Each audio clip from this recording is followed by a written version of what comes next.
extraordinary hour. She wasn't supposed to make it out alive. For the first time, the brave 12-year-old girl at the center of a case that shocked parents around the world. Slender Man. The parents who sent their daughter on a sleepover. Her two friends taking her into the woods, stabbing her 19 times, telling police they wanted to impress a character on the internet, Slender Man. And has Peyton talked at all about the horror of that moment? David Muir's exclusive journey with one extraordinary family. Where on earth do you think she got the strength to crawl out of those woods? She said I wanted to live. Tonight, what the girls revealed to police. They wanted to kill the victim so people would know that Slender Man was real. And this evening, what we didn't know. Inside the plan in the works for months. Then, the moment a mother first sees her daughter. I said, "You're gonna be okay. It's gonna be fine." And tonight, right here, the triumph. For the first time, the 12-year-old girl who never gave up. You ain't taking that from me. And her family with a message for the world. We knew that she had the strength, but now I think everybody knows it. Everybody does know. The 2020 special, Out of the Woods. Here now, David Muir. Good evening, and tonight here, our journey with one courageous family, one brave 12-year-old girl. For the first time, her parents are talking, and you will meet 12-year-old Peyton, who somehow crawled out of those woods saying she wanted to live. Her parents telling me they now want the world to see their daughter's beautiful smile, a smile that is just beginning to return. And they hope that we can somehow begin a conversation tonight, convinced that there is a reason she survived. It's a Friday night in an American town, Waukesha, Wisconsin. And a mother and father, like so many parents across this country, are sending their daughter on a sleepover. Peyton Leitner is 12, and they know her friend well, Morgan Geyser, another 12-year-old, celebrating her birthday. Why would this night be any different? But it was. On Saturday, May 31st, 2014, a 12-year-old girl was stabbed. You're about to go inside a case that horrified this country. Two 12-year-old girls charged with viciously attacking their friend. She was stabbed 19 times. Parents everywhere saying, this could have been my child. An ordinary slumber party, 3 girls and someone else, an unknown figure getting into that party too. A fictional character from the internet named Slender Man, who so many parents had never even heard of. We have spent months in that town, and tonight, for the first time, you're about to hear from that little girl's family. She was forced to go into the woods. Into the woods. From the hero who found her at the edge of the woods. She was laying right here. The doctors who saw how close to death she came. The knife cut through the tissue. And the school where just this month they were all hoping she'd come back. One family's stunning journey about to play out tonight, right before your eyes. It was a Friday night, right? It was a Friday night. Their daughter Peyton had been looking forward to it for weeks. You remember how excited she was that Friday Oh my afternoon. gosh, she was so excited. She squealed and jumped up and down. Excited when her mother told her she could go to her sleepover early. Picked up even earlier than she Picked up thought. even earlier than she was expecting. She was so excited. And had she gone on sleepovers before? Oh, yeah. And this was just, her best friend's It was birthday just party. another Friday night. And then they were talking about it for weeks. I mean, they were going to go skating. They were going to go to state. Peyton loved Skateland. So she was going to go roller skating, have some pizza, and spend the night at her best friend's house. Yeah. They were probably going to watch movies. And so you thought this And is play American Girl. Peyton brought her American Girl doll with her. She brought her American Girl. But Peyton would not come home the next morning. Do you think Peyton had any idea No. She had absolutely no idea. No, what she was walking into? no. She was blindsided. Her parents blindsided too. Friday night, they send their daughter off. Saturday morning, Mom is in the backyard. Joe was at work. I heard the doorbell ring and the dog bark. And it was a Saturday morning at like 9:30, 9:45. And around the side of the house up over the deck came a uniformed officer. She had a badge and a gun. They walked around the back of the deck, asked, are you Peyton's mom? The first thing that goes through my mind is, so something has happened to somebody that I love, because that's the only reason a uniformed officer and a detective comes to your house on a Saturday morning. she would slowly begin to piece together what had happened in the 16 hours since Peyton had left for that sleepover. It is unthinkable. The first moment anyone would begin to learn of that horror was this call to 911. 911, I'm transferring over a caller on Big Bend. After she crawled out of the woods. And just listen, at first, the operators cannot believe what they are hearing. Came upon a 12-year-old female. She appears to be stabbed. She appears to be what? Stabbed. Stabbed? Correct. Greg Steinberg was riding his bike that morning on a path that had actually been chained off. It was pure chance that he came this way. Sir, are you with her right now? Yes. Is she awake? She's awake. Is there any bleeding going on? Her clothing has got blood on it. Okay, and you found her and she was just laying there? Yes. Paramedics racing to the scene, and listen, the operator is still fearing that that 12-year-old could be in danger. Is there any assailant around? I don't see anybody. And let me know immediately if you see anything else suspicious in the area, car or person, anything. Keep your eyes open. On that call, you can actually hear Greg comforting Peyton. Somebody's coming. Any minute. Who did that to you? And you were biking by and she says to you what? Could you help me, please? I've been stabbed multiple times. I quick got out my cell phone. I was shaking and dialed 911. I just stayed with the 911 operator, and I offered her water because I had a water bottle on my bike. The other thing she said was she's having trouble breathing. And she's right here laying on the grass. Mm-hmm. But you had no idea how many times she'd actually been stabbed. Unaware how many times, unaware who did this to her. He watches as the ambulance rushes her away, the hospital less than 4 miles away from that path. So you bring her in here. Her heart rate was very elevated and her blood pressure was low, so that was fairly ominous. And when you looked at her, it was immediately apparent she'd been stabbed multiple times. Yeah, to her chest and abdomen and arm and leg. Doctors concerned she might not survive, and her mother, Stacy, has just been told Peyton has been rushed to the hospital.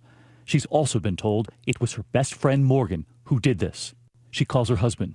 I went in the house and called Joe, and I said, Peyton's been stabbed. Morgan stabbed Peyton. You need to come home. They need to rush Peyton into surgery. So then I really lost it. So you got in the car? Got in the car. Minutes later, arriving.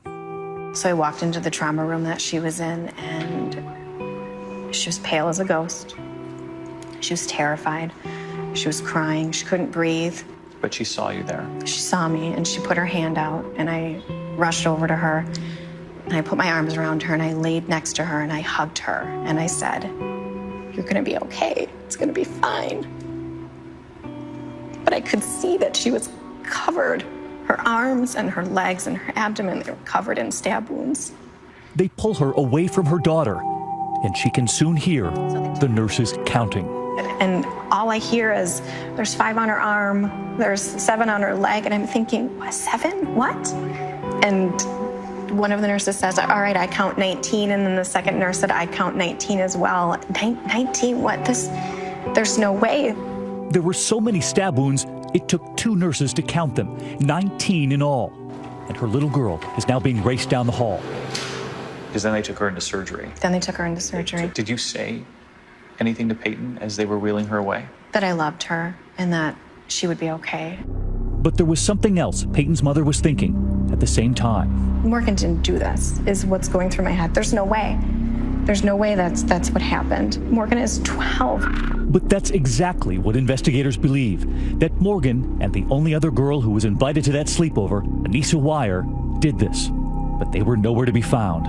They had run away and the police hadn't found them yet. And we just knew that Peyton told us Morgan stabbed her, and the police hadn't been able to find the girls. And in fact, police believe those girls were walking. Yeah. They were going to find a mansion in the woods. Oh, the mansion, yeah, the mansion in the woods. They were going to the Nicolay Forest because they believed that there was a mansion there that Slenderman lived in. Incredibly, police say those girls were now headed to find a mansion where they believed a fictitious internet character truly lived. A character named Slenderman, who police say they were hoping to impress. All while their 12-year-old friend Peyton is in the OR, fighting off death. When we come back, the doctors who discover it is worse than anyone thought. We're with the surgeon who saves her. Less than a millimeter between living and dying. Yes. And suddenly, authorities find those 2 other girls. What they reveal about why they did it. And later tonight here, the 12-year-old survivor, Peyton, who you will never forget. 2020 continues with Out of the Woods. Once again, David Muir. Waukesha, Wisconsin, just outside Milwaukee. And on a Saturday morning this past May, a horrific tale is just beginning to emerge. A birthday sleepover with 3 12-year-olds the night before. And now 2 girls are missing. The other, Peyton Leichner, has somehow crawled out of the woods, covered in stab wounds, 19 of them. She's now being wheeled into the operating room, having just told her mother her friends did this to her. Outside that hospital, in that town, a major search by ground. These are the woods where the stabbing Police are still on the scene here. A frantic search for the 2 missing, Morgan Geyser and Anissa Wire. 2 12-year-old girls stabbing their friend nearly to death is unimaginable anytime, but especially for a safe community like the city of Waukesha. So unimaginable that even the brother of one of those missing girls at first confused, fearing for her safety too, showing reporters photos of his sister, asking, have you seen her? That's her, that's Anissa. She's been missing for I don't know how long now. But the horrifying truth, even for him, the reason they're searching is about to set in. We're not entirely sure. We have absolutely no idea what's happened to my younger sister. While back at the hospital, the surgeon, John Kellerman, is about to discover just how much damage has been done. You'll never forget the moment she came in? No. The coronary artery. He tells me about one of the stab wounds to the heart.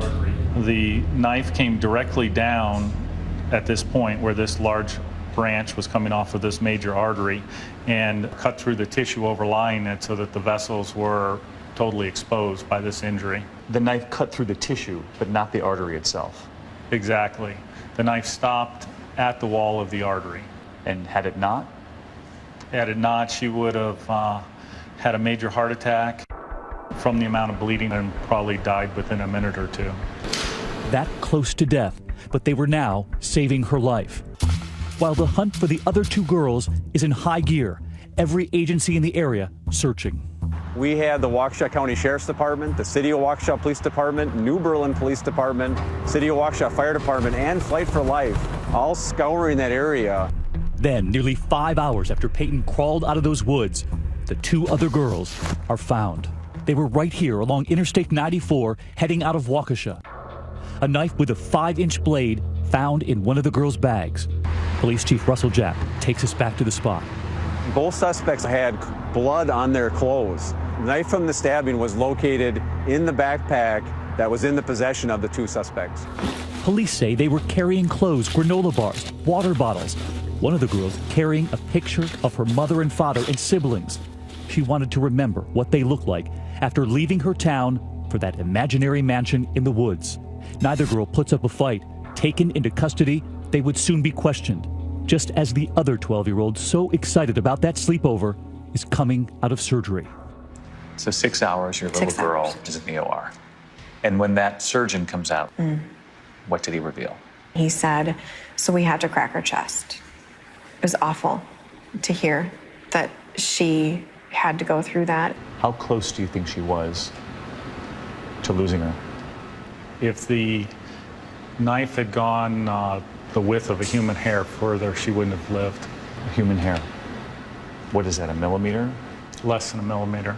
Between living and dying? Yes. Where on earth do you think she got the strength to crawl out of those woods? Well, we asked her, and she said, I wanted to live. She said she wanted to live. She knew that if she couldn't get out of the woods, that she wasn't going to live. And as investigators prepare to question those 2 girls about what happened in the woods, 2 parents were about to ask their daughter what happened too. At first, Peyton couldn't talk, writing to communicate. Do you remember the first message she wrote? I want to go home. I want to go home. When can I go home? And has Peyton talked at all about the horror of that moment? She told me she was scared.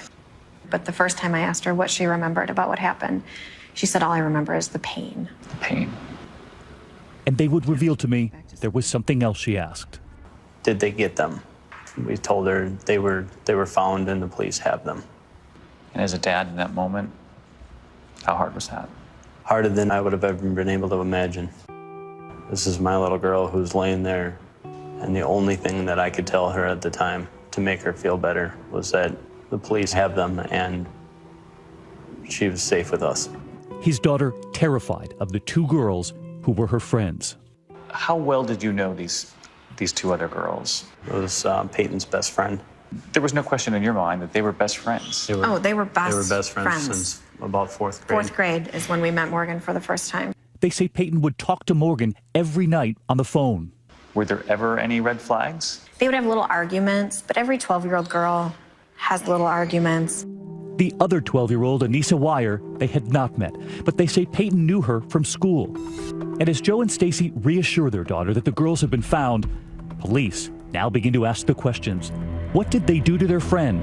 And even more disturbing, why did they do it?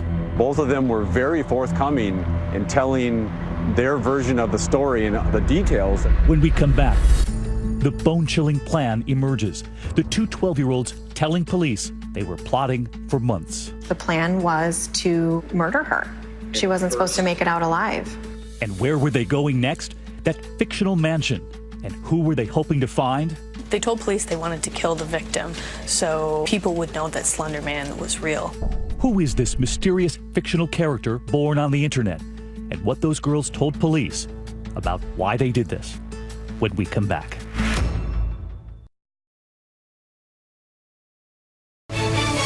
Out of the Woods continues.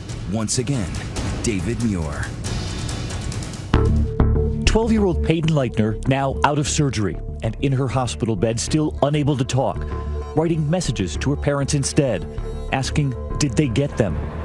And across town at the Waukesha Police Department, they had. The two other friends at that sleepover now answering questions of their own. Ellen Gabler is a reporter at the Milwaukee Journal-Sentinel. She has followed this case closely. The thing that was the most surprising and shocking to me was how planned out this whole thing was. The portrait they paint even before those woods is chilling. A plot they tell police that was in the works for months. You can't believe this is actually 12-year-olds, especially 12-year-old girls. They tell police they committed this crime in part out of their devotion to a character they discovered on the internet, Slender Man. A tall, faceless, mysterious figure, a fictional character who lurks in the background, sometimes peering over the shoulders of children. The story of Slender Man changing, evolving all the time, with help from fans all over the world, adding to the story online, giving this fictional character new life every day. You have said that Slender Man is the boogeyman of this digital generation. He is the thing that we fear that we don't actually encounter, right? So we check under our beds for the Slender Man, but he's, not actually there. Not there because he doesn't exist. But listen to what these two girls begin to tell police.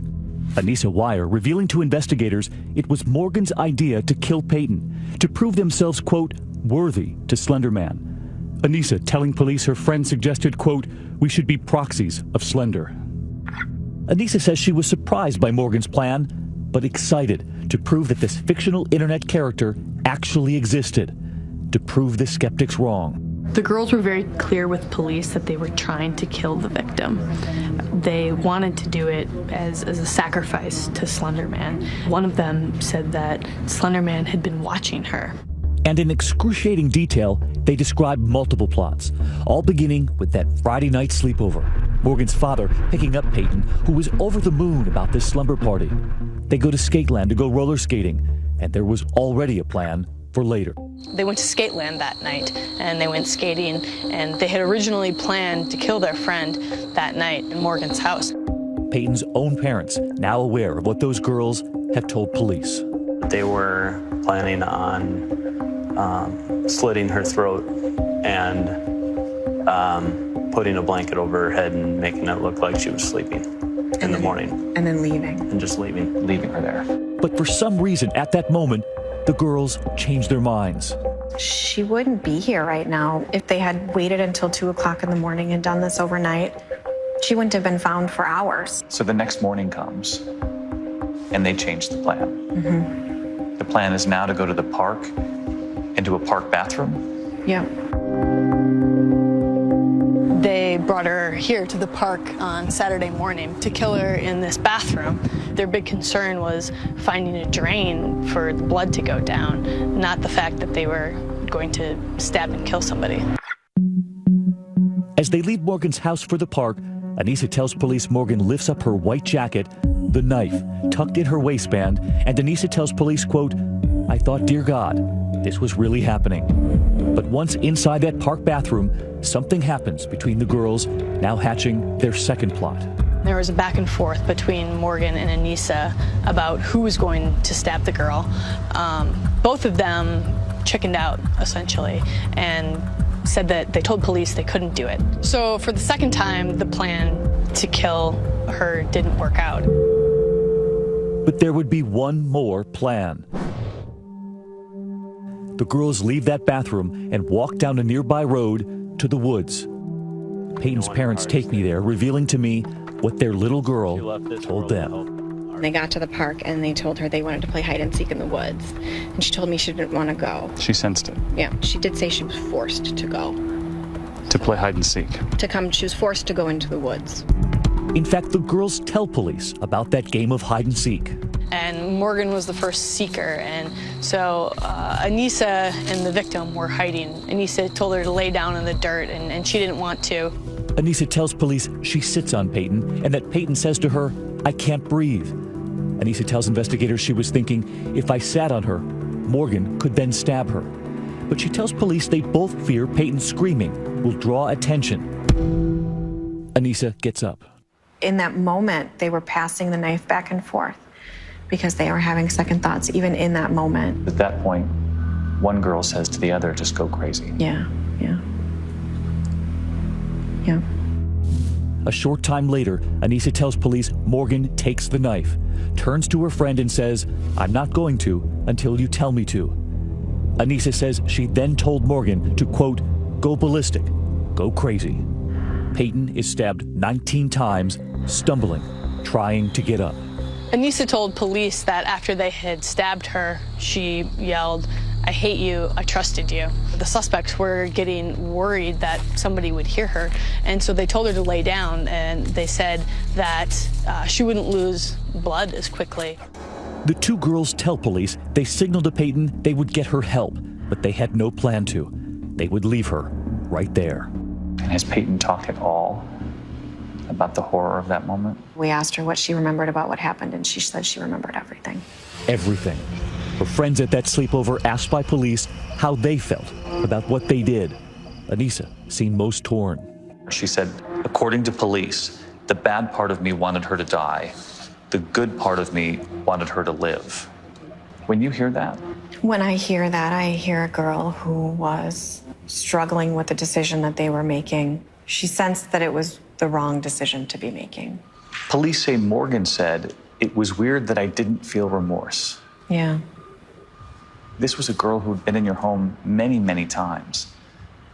That line, "it was weird that I didn't feel remorse." That was hard to read because I thought that she really cared about Peyton as a person and they were good friends. In court, we've heard Morgan described as a child with problems. But did you see any of that? Not really, no. This wasn't a disturbed child you were bringing into your home. No. They knew Morgan. They liked her. They knew her parents. So when we come back, what was it? What set those girls off? Could a fictional character really convince two 12-year-olds to kill? How do you even wrap your heads around that? I can't. And the debate. Should those girls be charged as adults? What we've learned tonight. And later, right here, the 12-year-old survivor. You will see her smile return, a triumph after months. Our journey with her.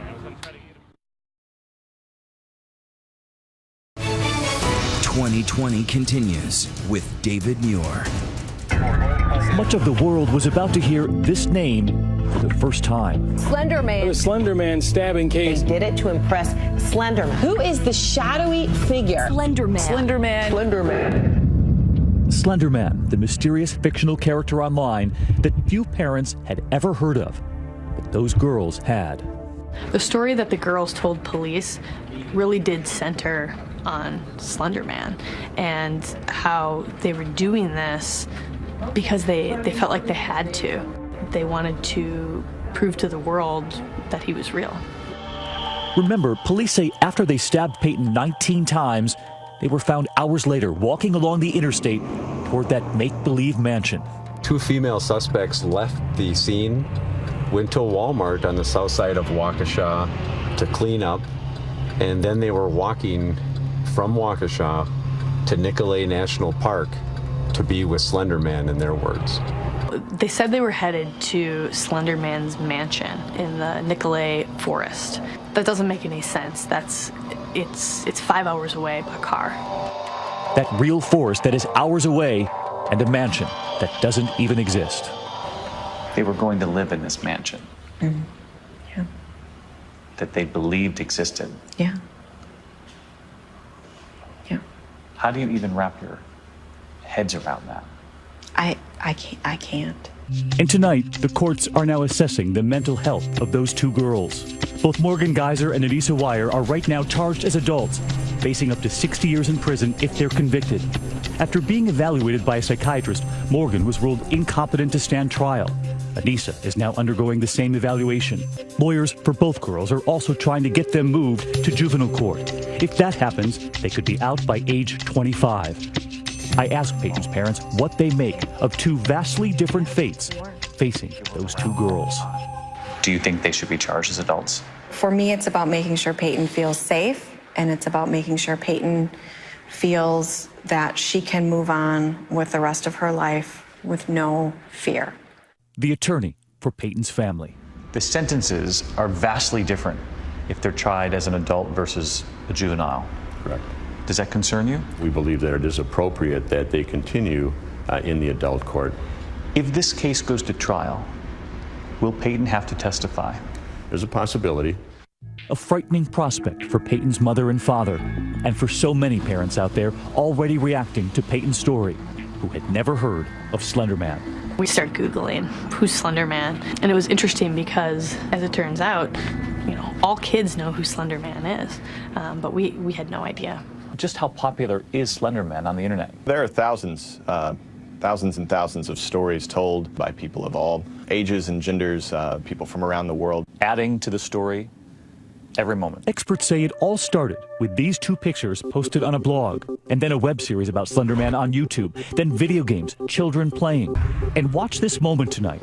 We head into this middle school in New York, 900 miles away from Waukesha, Wisconsin, away from the media glare, away from the headlines.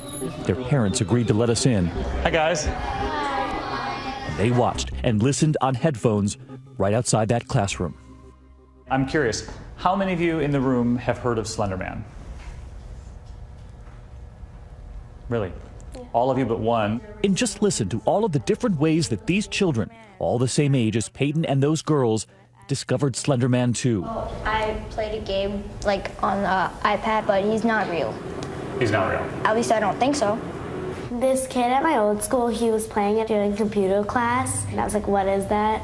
And he answered Slender Man. So you saw it actually in school? Yeah. So you first found out about Slender Man on Instagram? Yeah. My friend showed me the game online. I just saw the game and I clicked on it. So do you tell your parents before you download an app, or do you think you downloaded it on your own? No, I downloaded it on my own. So you've seen him before? Well, I've never seen him in person, but yes, I've seen him. Where? On the internet. How many of you wondered, is this real or is this fake? How many of you knew about Slender Man before your parents? And we had one last question. How many of you tell your parents everything you look up on the internet? And outside in that hallway, the parents. Nearly everyone in that class said that they knew long before any of their parents. Did that surprise you? I feel like they know things way before we do. What surprised me is the range of technology that they use. So they're using Instagram and they're using, texting and email. And as parents, we've been thrown to the wild, wild west with the internet and with social media. A wild west Peyton's family, sadly, was thrown into. And tonight here, one more thing we would discover during our journey with Peyton's family, her brother Caden there getting a kiss from mom. Peyton had actually asked her parents about Slender Man before any of this ever happened. Had Peyton ever mentioned Slender Man? To me, she had. Morgan had been talking with her about Slender Man, and she would email links to different Slender Man stories that Morgan thought were, really cool. And Peyton was terrified of them. So she came to me one night and explained to me what was going on and how scared she was. And I just told her if Morgan was a good friend, tell her that this scares you and that you want her to stop sending them. Did Peyton know, though, that this was a fictional character? She was torn because she would say, Morgan knows he's real. When you heard that Morgan thought that this character was real, did it give you pause?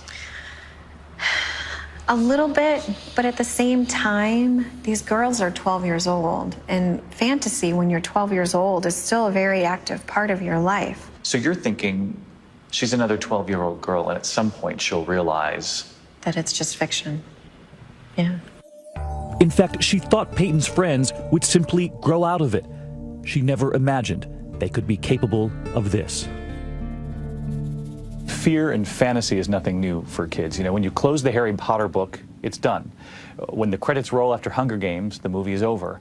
But in this online world, is it hard with the line blurred between where fantasy ends and where some of these kids think reality begins? I hate to say that something is beneficial coming out of this horrific attack, but one of the things that is beneficial is that it can start a conversation between parents and their children. It can also spark conversation among other parents. And recognize that we're in this together.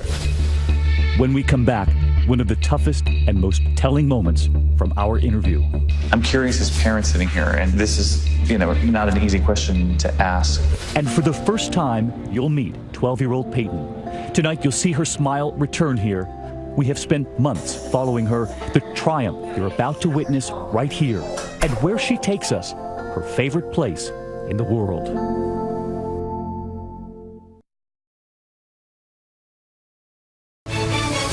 2020 continues with Out of the Woods. Once again, David Muir.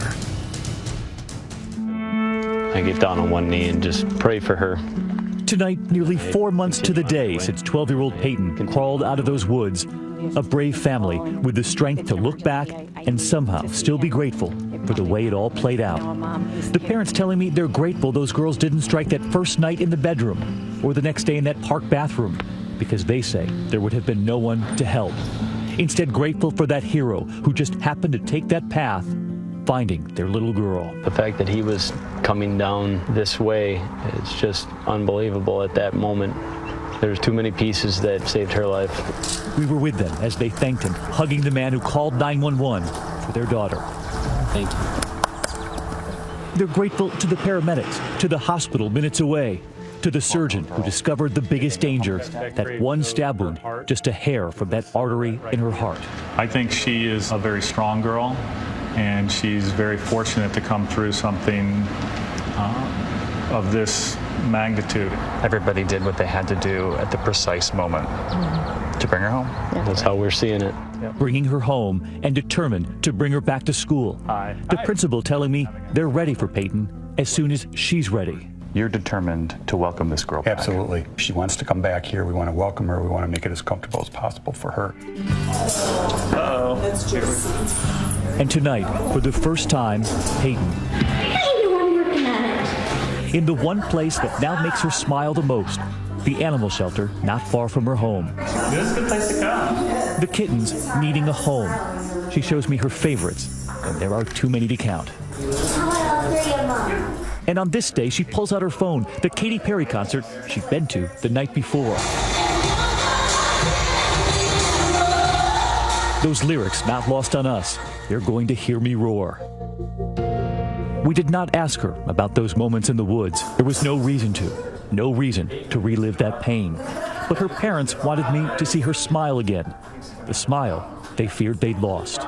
She has the most beautiful smile. Did that disappear? Yeah. For a little while. We see peaks of it every once in a while. Do you feel like your daughter's been stolen from you? For the time being. We'll get her back.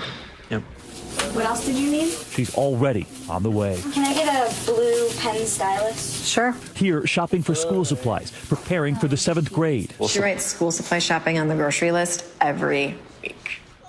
The smiles we then saw looking at her notebooks, the ones with the kittens on the front. Observations from the ground. Some people would say she's doing remarkably well, given what's happened to her.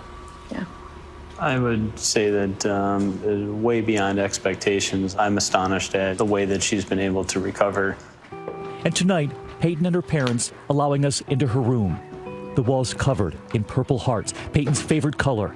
Messages from children and from parents all over the world, all for the 12-year-old girl who told her parents, "I wanted to live." This is just a fraction. We've received, I think, over 10,000 hearts and letters. I like this one. Don't let one act of evil stop you from seeing the beauty in the rest of the world.